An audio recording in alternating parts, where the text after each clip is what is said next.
करिश्मा है। और कहाँ से हैं आप? जी, मैं कानपुर से हूँ, शादी मेरी लखनऊ में हुई है सर। ओके। जी। अपनी जर्नी के बारे में बताइए थोड़ा हमें। जर्नी के बारे में क्या बताऊँ, बस यही था कि घर में थी, बड़ी हुई, माँ बाप ने शादी कर दी, लखनऊ आ गई। अब ना ही ज़्यादा पढ़ाई, क्योंकि मैं इतनी अच्छी फैमिली से नहीं थी, तो कुछ वजह से पढ़ाई लिखाई नहीं हो पाई। पढ़ने का बहुत शौक़ था, पुलिस बनना था। खैर वो चीज़ें नहीं हो पाई उसमें, वो भी नहीं, क्योंकि माँ बाप के ऊपर तो वो नहीं कर सकते, इसलिए वो चीज़ें नहीं हो पाई, पढ़ाई नहीं हो पाई। फिर शादी हो गई। शादी के बाद ये होता है कि चलो अपना पति है, अपने सही से रखेगा, वो अपना सब कुछ करेगा, ख्याल करेगा। खैर ऐसा नहीं हुआ। उसके बाद बहुत सी दिक्कतें आई, बेटी हुई, फिर उसके बाद उसी तरह से 5 बेटियाँ हो गई, बेटा नहीं था।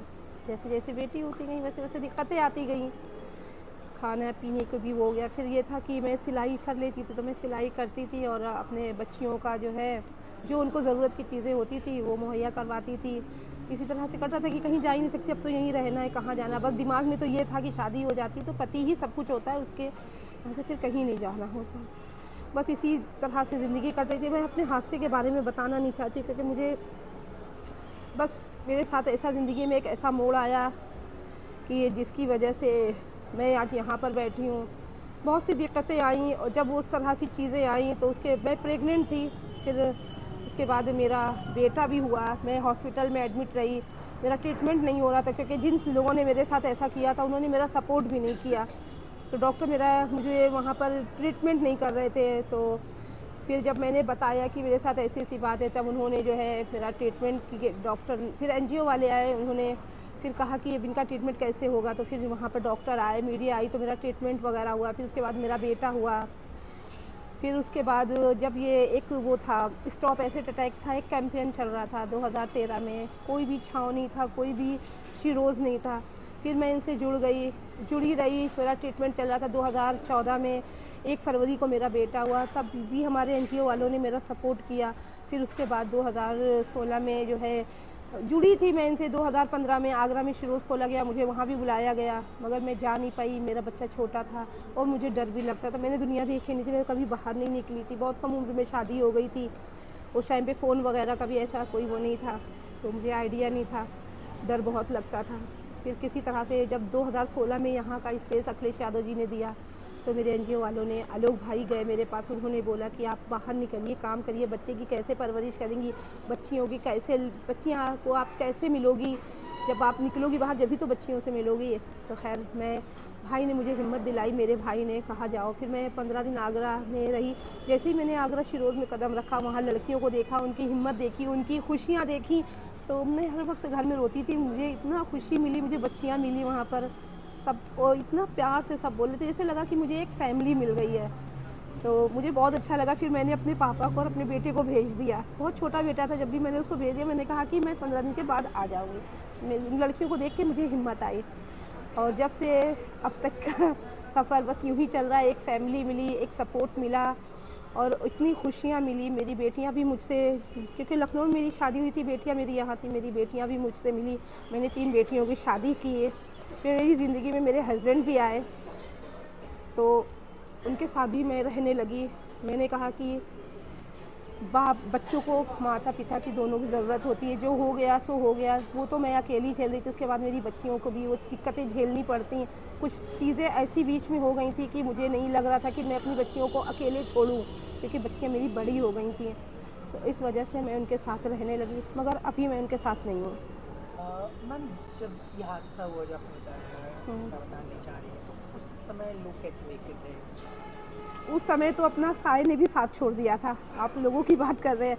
बस एक माँ ऐसी होती है, एक भाई ऐसा होता है कि आखिरी दम तक के साथ नहीं छोड़ते था। जिसके लिए हम जिसको माँ पैदा करती है, बड़ा करती, पाल पोस के जिस पति के हाथ सुपुर्द करती है, उसको देती है, लेती है, सब कुछ करती है, उसका उस तक ने मेरा साथ छोड़ दिया था।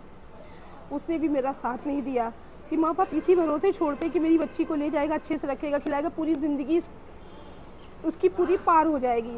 मगर वही पति जब ऐसा करे तो क्या बात है।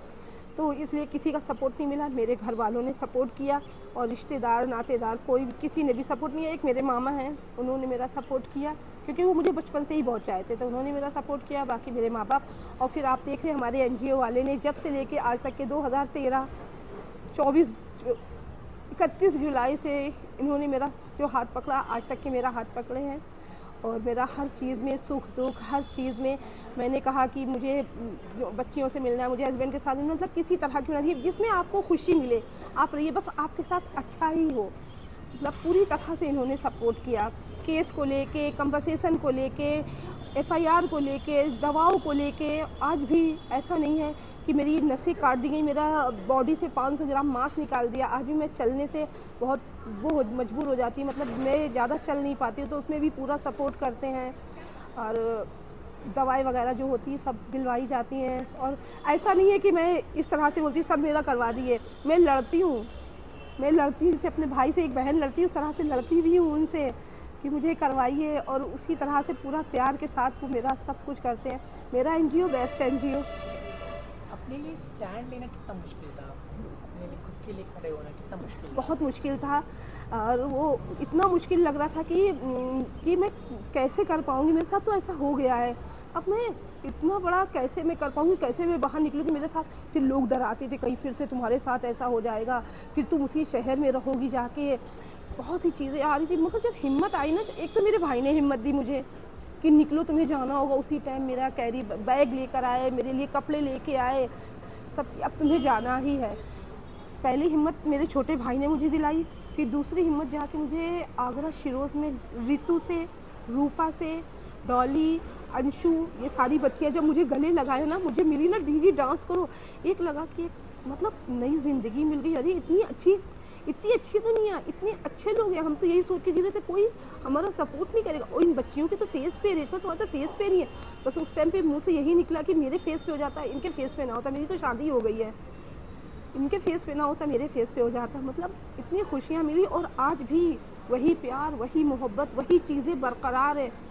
बस लोग कहते हैं कि लोग दुआएं करते हैं कि मेरी चीज़ें में तरक्की हो, आमदनी हो, बढ़ोतरी हो, मगर हम नहीं चाहते कि हमारे एनजीओ में बढ़ोतरी हो, लड़कियां आए यहाँ पर। हम इस चीज़ के लिए तो नहीं चाहते हैं। बस ये चाहते हैं कि जो लड़कियां हों उनके अच्छे से शादी ब्याह हो जाए, अच्छे से खुशहाल से अच्छी जॉब मिल जाए, अच्छे से रहे।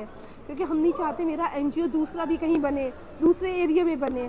बस यहाँ पर है, बस यहीं पे रहे कि यहीं पे हो जाए। क्योंकि फिर ऐसी चीज़ें ही ना हो, ऐसे हादसे ही ना हो जो मेरा एनजीओ दूसरी जगह भी खुले।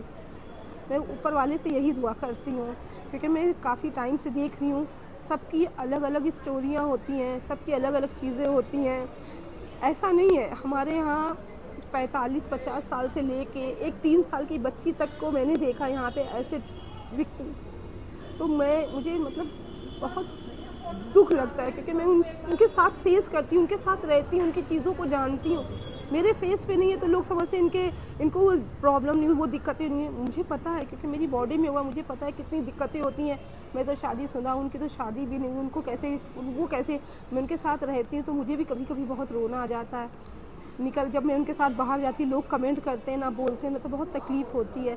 मगर एक चीज़ ये समझ में आई है कि अगर हम अपने बच्चों को अच्छे संस्कार देते हैं ना तो कभी नहीं, क्योंकि हम खुद ही कहते हैं वो देखो जा रही है, मुँह जली जा रही है, अरे इनका फेस देखो कैसा, अरे तो भूतनी लग रही है। तो ये क्या है, ये सब हम ही लोग करते हैं ना।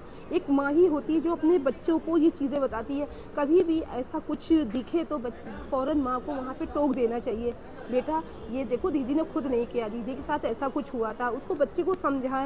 तो कभी भी कोई ऐसी चीज़ें नहीं करेगा। हम ये सुधार खुद कर सकते हैं। और फिर ये सुधार क्या, ये जो हादसे हैं, ये इज्जत ना करना, रेप करना, गाली गलौज करना, लड़कियों को गिरी नज़र से देखना, अरे तुमको भी ऊपर वाले ने बनाया, हमको भी ऊपर वाले ने बनाया है।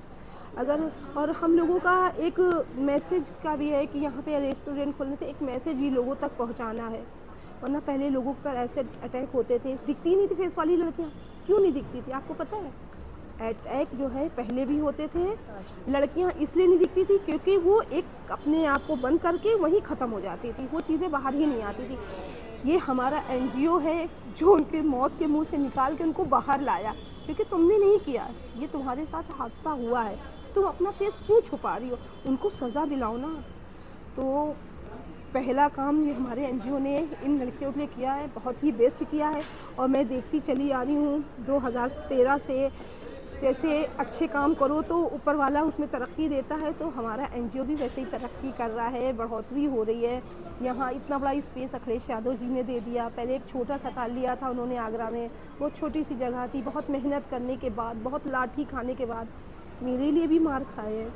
मेरा ट्रीटमेंट नहीं हो रहा था, डॉक्टर मेरा बॉडी में था। उन्होंने कहा कि इसको इंसाफ कैसे मिलेगा, उन्होंने पिक ले ली तो डॉक्टरों ने उनको वहाँ भी मारा था। ऐसे नहीं यहाँ तक के एनजीओ ऐसे यहाँ तक के नहीं पहुँचा, बहुत ही मेहनत की है, बहुत ही मार खाई है, तब जाके पहुँचा। और मैं तो आलोक भाई के लिए बहुत दुआ करती हूँ, हमेशा खुश रहें, तरक्की करें। जैसे दिल से उन्होंने अपनी जॉब छोड़ी और हम लड़कियों के लिए काम किया, आज हमारा परिवार है, खुद का है। वरना आजकल का दौर ऐसा है कि एक अपने भी नहीं पूछते, एक रोटी के लिए कब तक के कौन खिलाता है। आज अपने पैरों पे खड़े होकर खुद मेहनत करके खा रहे हैं और ज़िंदा हैं। कोई भी यहाँ पर लड़की ऐसी नहीं है जिसने अपनी सुसाइड करना नहीं चाहा हो। मैंने भी चाहा था, क्योंकि मेरा बच्चा छोटा था, दूध का डब्बा नहीं ला पा रही थी, तो मुझे भी दिक्कत आती। मैंने भी सोचा अपनी जान दे दूँ, मगर हाँ, आज हम लोग ऊपर वाले की तरफ से ज़िंदगी है और फिर दूसरा आलोक भाई ने हम लोगों के साथ किया, तो हमारे आलोक भाई बेस्ट है। अल्लाह उनको खुश रखे, अच्छा रखे। जिस तरह से हम खुश हैं ऐसे ही उसी तरह से वो भी खुश रहे, ऐसे अच्छे अच्छे काम करें। Thank you. लोगों से मैं यही कहना चाहूँगी कि बस आप जो हैं अपने छोटे से बच्चे को, जब आपका बेटा होता है, जैसे ही वो समझदार होता है तो उसको अच्छी अच्छी चीज़ें बताइए, और अच्छा बुरा या भला क्या अच्छा है क्या बुरा है आप अपने बेटे को बताओगे, और इज़्ज़त करना सिखाइए। ये बेटी अपने घर से ही, जैसे उसकी बहन है तो ये बेटी है तो ये भी ये कर रही है तो तुम्हें भी, आपको भी ये करना है।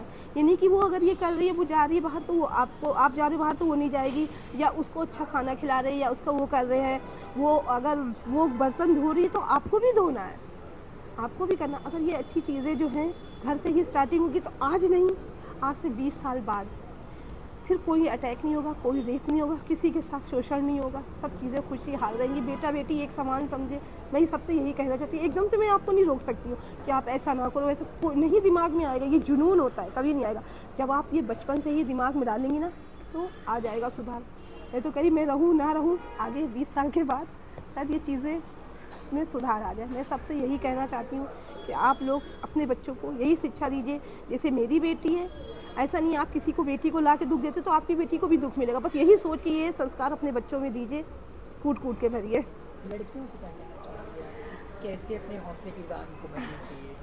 अब देखिए, दिक्कतें आती हैं, लड़कियाँ बोल नहीं पाती, इसीलिए तो मैं यही कह रही हूँ। फिर वही चीज़ कह रही हूँ, जब हमारे घर से ही मिलता है ना, तो अपना जो बोलने का अधिकार है बोलो।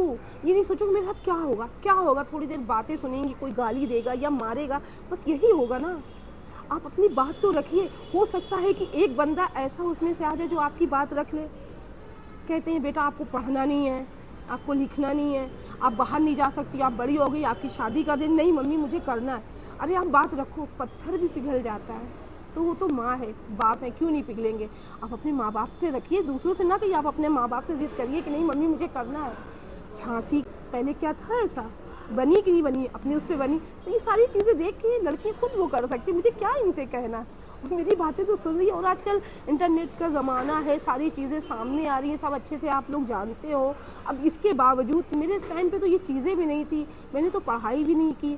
अब तो लोग ज़्यादातर पढ़ाई लिखाई भी कर रहे हैं। जब मैं उस कंडीशन से लेके आज यहाँ पर आ गई हूँ, तो आप लोग तो इस नए दौर में हो, आप भी आगे बढ़ सकते हो, अपनी बात रख सकते हो, आगे बढ़िए। बिल्कुल झिझक हिचक बिल्कुल सब चीज़ निकाल दिया, और सब अपनाएंगे। कोई ऐसा नहीं है कि नहीं अपनाएगा, सब अपनाएंगे। और नहीं भी अपनाएंगे तो अपने बाजुओं में इतना दम है, कमा ले सकते हैं, अपने पेट को भर सकते हैं। ऐसा नहीं, जी सकते हैं।